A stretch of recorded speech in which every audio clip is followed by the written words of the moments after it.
Welcome to Real Flix Reviews. We're like a book club for people who hate reading.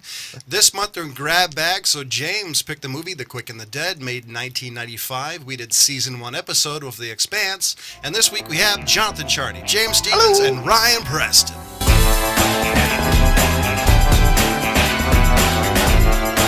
And this is literally the description of IMDb of Quick and the Dead. Lady Avenger returned to Western Town, owned by a ruthless gunslinger, hosting an elimination tournament. Can you do that again in a caveman voice? I could vaguely do it in a really insulting Russian Say voice. 15% on your car insurance too? Female gunfighter fights bad man. I didn't even look at it. No, Lady Avenger returns to Western Town, And this was owned by a ruthless gunslinger, And this was hosting an elimination tournament. And this was apparently the first American movie Russell Crowe starred in, Oh, really? along with a 20-year-old Leonardo DiCaprio, who looked like he just turned 13. Yeah. Well, he looked like he just turned 13 till he was probably 32. True. Closer to 35, I think, but whatever. My favorite Nitpicking. comment was Sharon Stone said kissing Leonardo DiCaprio was about as sexy as kissing my own arm. It was like, damn. Holy shit! What? Leo's Well, 42. to be fair, she was probably in her mid-30s. You know, he's so young. I mean, he was such the teen heartthrob. That's when 12-year-olds loved it. Yeah, he was the Justin Bieber of the time. Yeah, for sure. Absolutely. Yeah. Who turned out to be one of the generation. Every time I see him, I still see the kid from Growing Pains. And then I saw the guy who drowned in Titanic. I'm like, his best acting yet. By the way, you have nobody. I don't know, I did like him in Daniel Unchained. I mean, dude, that's the thing is almost everything that he had done subsequent to Titanic was, I mean, ever since Catch Me If You Can, I've been a fan. Yeah, I did like Catch Me If You I've Can. never He was really, amazing in that movie. I've never really been a big Leonardo DiCaprio fan. Oh, I haven't I either. did kind of like him in Django Unchained. There hasn't been any movies to me that kind of redeemed him. Well, I did. Dude, to me, Departed just sealed the deal for me. Is like, oh, this guy's one of my favorite actors. Let's not get in the fight for that movie, please. I was gonna go, but I didn't like Russell Crowe until A Beautiful Mind either. So Yeah. you know, I thought he was.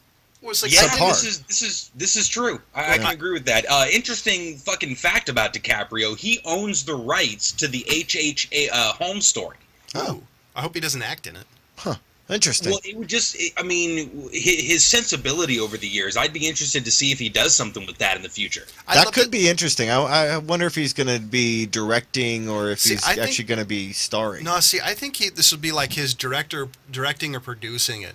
Because I just don't think he could act the role, but I do think he could direct it. I think he'd be missing a big opportunity if he only went as a producer in the film.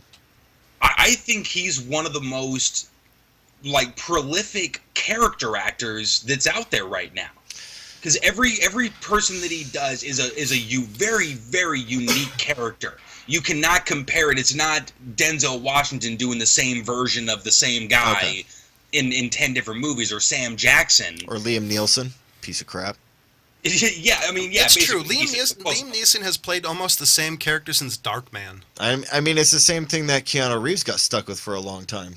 Yeah, basically, but you cannot compare Wolf of Wall Street to Departed or to Titanic or to Catch Me If You Can. It's always these incredibly unique characters that he does. I will say that there's movies I still think the genres, he's kind of the same character a little bit, or maybe it's just the same style of character, like an action movie to a drama. But we've never seen DiCaprio do something like Daniel Day-Lewis, or if we look at Benedict Cumberbatch. I mean, that really, we don't have that same thing with Leo's career, though. True. Well, I mean, I think we get into those Django moments and we start to see shades of it. I mean, it's just because he's played characters that are so larger than life. You mean kind of like he's been typecasted as far as that goes? Well, not necessarily typecasted, because again, you can't compare one role to the next, but these big, over-the-top kind of like huge characters like Wolf of Wall Street or Django when he's going ape shit. I think he's been really lucky in the movies he's picked because there hasn't been a whole lot of movies. Like, I'm not a big fan of his, but there's no movie that I've seen him in that I'm like, It's damn, complete crap. Yeah, I mean, Except for he doesn't Titanic. have duds for sure. He's very, very prolific. Well, what was the one where he played the airplane mogul? Aviator. Aviator. Thank you. Aviator, exactly. I've heard he did a fantastic job, and I'm forgetting the actual guy's Howard name. Hughes. Thank you. I knew it had two H's in it, but I couldn't. No, it H.H. wasn't Holmes Howard kind of Holmes. screwed. It wasn't H.H. Holmes. Yeah, that's what I'm saying. So, anyways, but yeah, I Howard mean Hughes. that's a hard role to play, by the way. And I've heard nothing but fantastic things on it, but it's one of those that I'm saving for us to do here, so I get a fresh aspect. of it. To get But anyway, to get predictions, right? the predictions. I'm gonna give this like a 3.5 out of 5. I didn't love it. I didn't hate it. The movie is filled with very typical gunslinger Casting. casting Characters. I mean, they're all archetypes of something or Okay. another. So these are all characters we've seen or different variants. Overall, it's a good movie. I wouldn't call it overly thrilling. Like, this is, probably the 4th or 5th time I've seen it, so there's nothing in this movie that makes me go, like, edge of my seat moment for me. Well, Like Django, for example.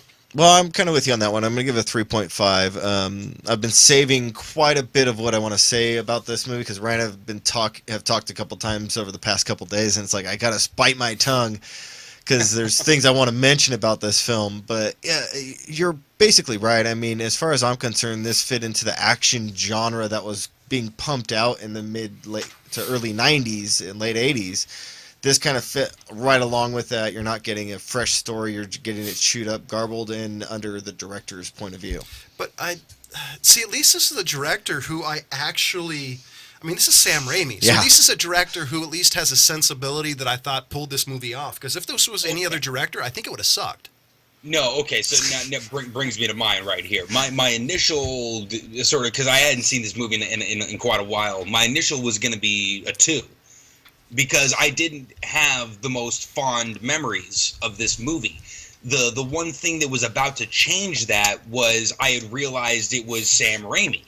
And I'm totally familiar with his sensibilities, but then it occurred to me I shouldn't fucking have to know a director's entire body of work to understand why he made choices the way he did. I do think he's one of those directors, though. Well, he is one of those He's got his own style. very specific style of voice,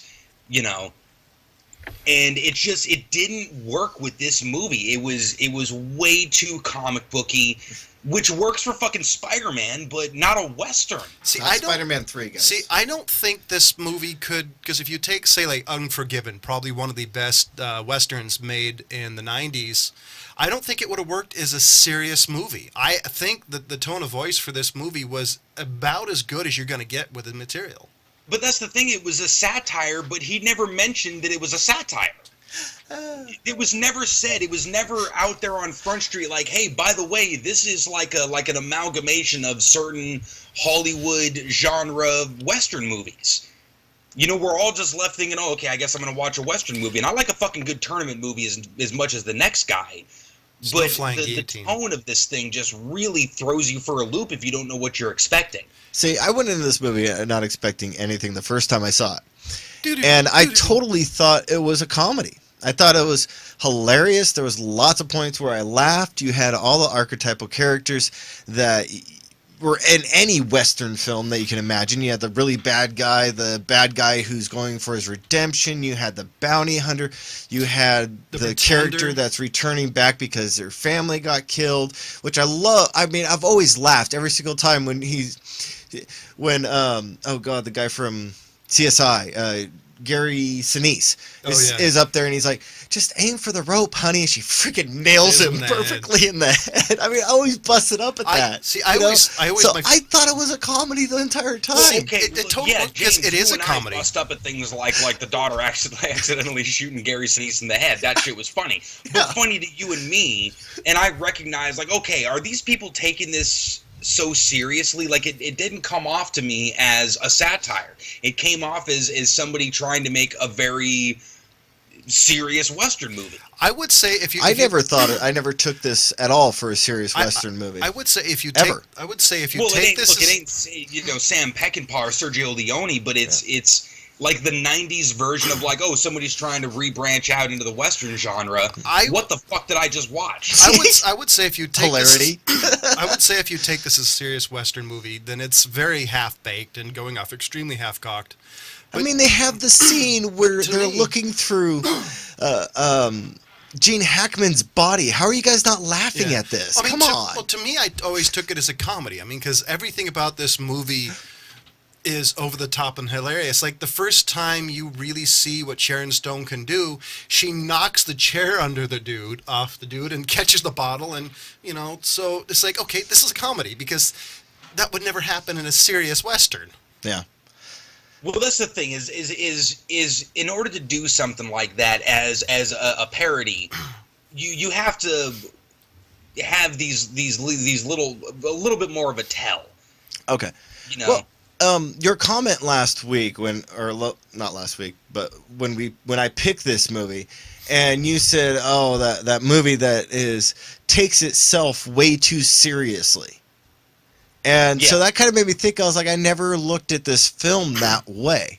So I kind of watched it with that in mind, and I see where Ryan's coming from. I can see where that is. To me, that's the reason why it's funny, is you have, like, especially, like, Russell Crowe and Gene Hackman's character of going, nothing scares me. And at the end, it's like, I'm kind of scared. I love this feeling. It's just like, who says that? I mean, I love Gene Hackman in this film. Hold on a second. I mean, are we saying it's a good movie because we thought it was funny for being a shitty movie? Because I have to take into account intent. Like, what did these people intend this movie to be? I think they intended it to be everything, and I think that's one of the reasons why. Like, I'm throwing in my 3.5 a little bit. It's because I found it funny, but I do think Ryan has a big point. It's like they wanted to be everything to everybody, and it comes off very half-cocked. Well, I mean, look, here's the thing: is once you understand what Sam Raimi is and what he's done, the Evil Deads, the Drag Me to Hell, Army of Darkness, the first couple of Spider-Mans. I'm leaving out 3 because it sucked. But once you understand his sensibility, you kind of see where he's coming from on certain shots and certain, just composition and soundtracks. But again, I shouldn't have to be completely familiar with a director's body of work to enjoy something that he does. And I do agree with you on that. And watching the movie, being like, okay, people are taking this seriously, because I never took it that way. But to look at it, you are right. There's multiple scenes where the characters seem like they're taking it very seriously. Like there's no like Mel Brooks comedy. There's no Right, we were never told otherwise. So so you're never told otherwise. You had to kind of read into it. See, I think I kind of see that. And the scene between Gene Hackman and Keith David, come on. I mean, that was a very serious section. I do think for Sam Raimi, this is inside baseball. This is something that you have to know him to even remotely understand the angle he started with this movie. Because you're right, this movie is kind of a jumble of everything. Yeah. Very comic booky. Yeah. Oh, yeah. And the cast of this movie is unique. You have Keith David, which if you guys don't know who he is, you've heard his voice in everything. Pretty much. It's a very distinct voice. And I have 2 words for you. I'm sorry, 3 words. Ass to ass. And That's a Requiem for a Dream reference, people. Yeah, and I really liked Leonardo DiCaprio. My favorite scene in this movie is when he was talking about the guns. Literally the only scene in this movie where I could actually take that character serious. Like, it's like, cool, this is good. He knows what he's talking about. God, it had a kind of a mishmash of cast, but I liked everybody. It really did. And I mean, it's one of the roles I actually like Sharon Stone in. I mean, it wasn't as horrible as most of the chick flicks she did at the time. So was she Showgirls too? I don't remember. So I was actually I was reading the IMDb stuff, and one of the comments, one of the comments, and I want to figure out like how long this dude was staring at the screen, because it was talking about, oh, the one thing that stood about at the scene, she was sleeping on top of the dynamite and she woke up, and the scene is, oh, this is not authentic to the period because of the underwear she was wearing. And I was under the nightshirt. yeah, I'm literally She thinking was wearing underwear under the nightshirt. See, I didn't, mean, and it's like I didn't know. I was thinking this dude must have been on a computer, zoomed up to even remotely get a shot. No, of he that. probably did it on the step by step when they first came out with that on DVD. Seeing like, Well, do I they get to see a Sharon Stone. cross shot? Do I just watch Showgirls, dude? That's the thing is once you've seen Basic Instinct, you're gonna step by step every there's moment another that one, that Basic Sharon Instinct. Stone's on screen. So I was just I'll probably just I'll lower my rating to the 3 out of 5. It's still entertaining, but mainly because I'm a quasi Sam Raimi fan more than anything. I think this is more closer to Evil Dead than any actual Western. I mean, far as the feel of it. No fucking way. How dare you put that in the same category? Well, I'm not saying like exactly, but I think it does have the same comedy overtones in a way, just in a Western feel. Right, and there was moments in Drag Me to Hell, which was so one of the sort of lesser known Sam Raimi ones, came out a few years ago, probably I liked it. 07, 08, something like that. Yeah. Where for the first half of the movie, I didn't realize I was watching a comedy.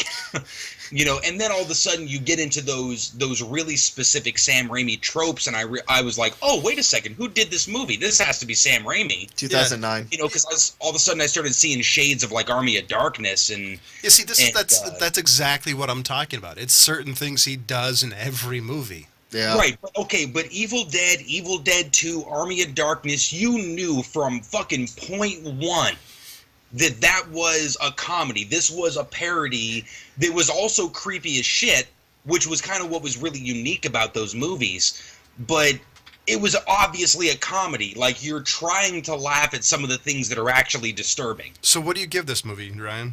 Well, I almost brought it up to a 3 because of Sam Raimi, but then I again got upset because I shouldn't have to know everything about this director. So what's your rating? 2.5? 2.5 is the most I can do on this. I actually think that's really fair for a semi-confusing movie on its voice. Ryan, James, excuse me. I'm sticking with a 3.5. I mean, I get enjoyment out of it, and I totally kept the thing with the comedy. I think it's hilarious. I think there's a lot of moments that make me laugh. Okay, dude, how many movies have you seen, dude, that you can't...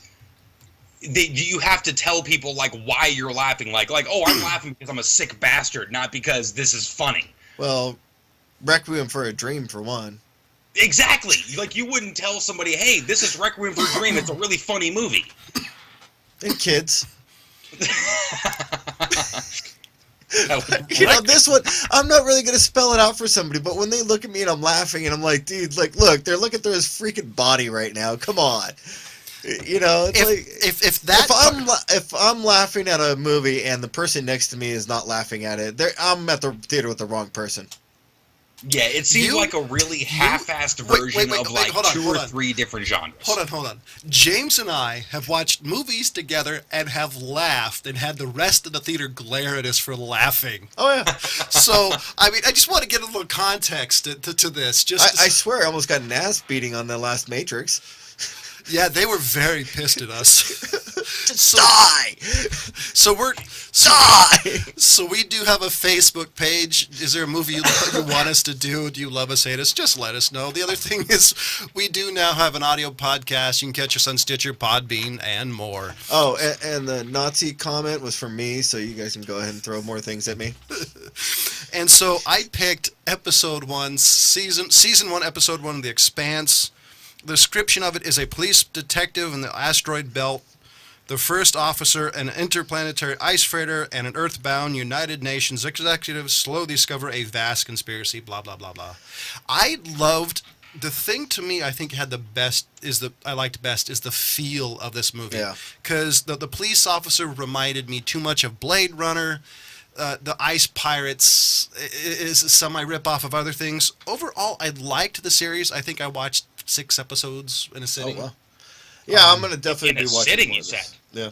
I don't do that often. I don't have time. No, but yeah, I agree with John. I will be watching more of this. No, have you heard about this?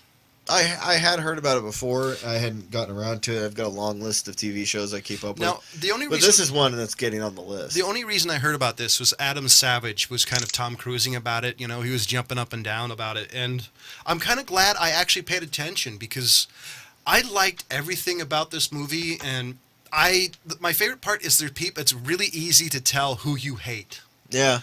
You hate the United Nations lady, Oh yeah, I definitely hate the United Nations. the asteroid belt. That's current, not future. The Blade Runner guy, basically, his story was he grew up on the asteroid, but he became a cop. You can kind of see his sensibility of things. I really enjoyed everybody so far in this movie. Yeah, I enjoyed it. I like some of the theoretical physics they're throwing Yeah. into it. That was very entertaining. The fact that they had to drug everyone on there to reach 6 G's pulled out. That was cool. That was a pretty good little thing to throw in there. I do like they didn't have the trope of the sleep chambers. Oh so yeah, far, yeah, that was. which is something they do in every sci-fi. It's so far away, we're gonna have to knock Although you I out. did enjoy the way that they went about torturing the guy who hasn't ever been on Earth. The guy that was born. I think. The gravity. Yeah, the gravity torture that they were using on that was pretty creative. I kind of thought that stuff was pretty interesting. Did you watch this, Ryan?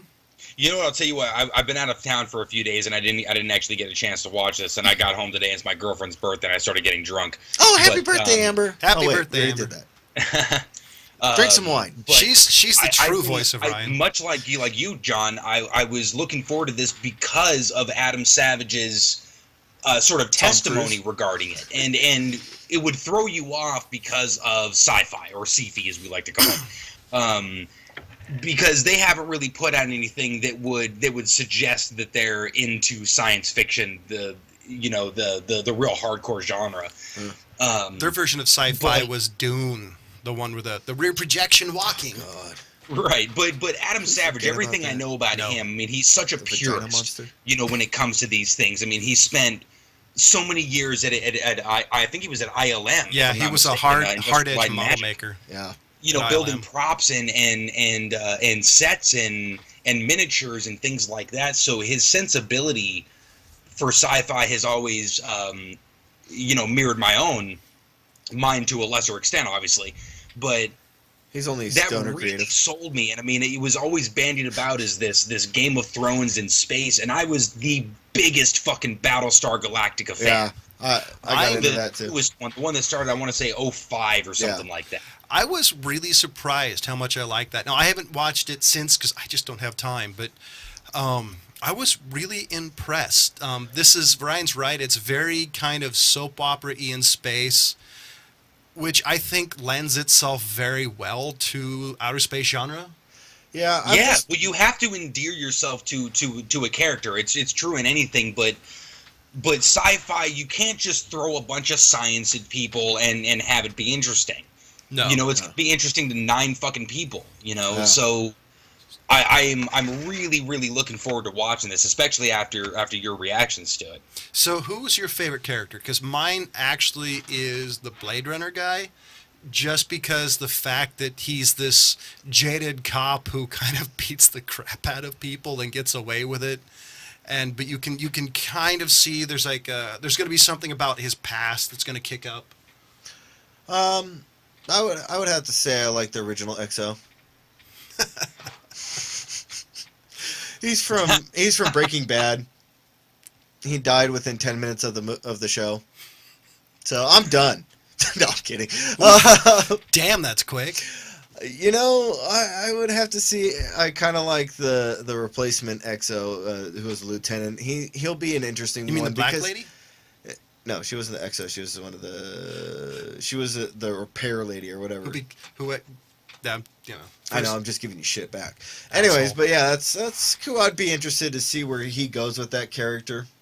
The Thomas Jane. Yeah, but other than that, I kind of agree with you. The cop detective, but I'm not. I mean, for me, like, if we go back, we can all notice that I was not a big fan of Blade Runner. So I'm just curious, kind of how they go with that. So I do have to say that at least his role so far is going to be stereotypical, but honestly, for once, it doesn't bother me if they do it the right way. Stereotypes aren't bad in movies as long as it's not. what, like him ending the show on his story as a getting a conscience. Yeah. Right. I mean, as long as it's not over the top ridiculous. Well, look, some tropes in movies and TV get somewhat of a bad rap because they end up being tropes. They end up being something that's sort of bandied about in a ton of different TV and movies. But I've noticed a lot of things that can be seen are really just kind of human nature and things you would almost expect to see in situations in space or in a Western or in some distant land or something like that. Just kind of human traits that come out or interactions that always go a certain way. So some of those things are very forgivable. Beastar G did a ton of those things, but it fit with the human nature of it. Yeah. So, ladies and gentlemen, next week is Ryan's pick. So, Ryan, you're up. Shit. I'm like 3 sheets to the wind right now. I'm trying to think of something Okay, good. hold on. Okay, James, give him a... And for the 3rd week in a row, James comes in with the last minute suggestion for Ryan. Original Italian Job.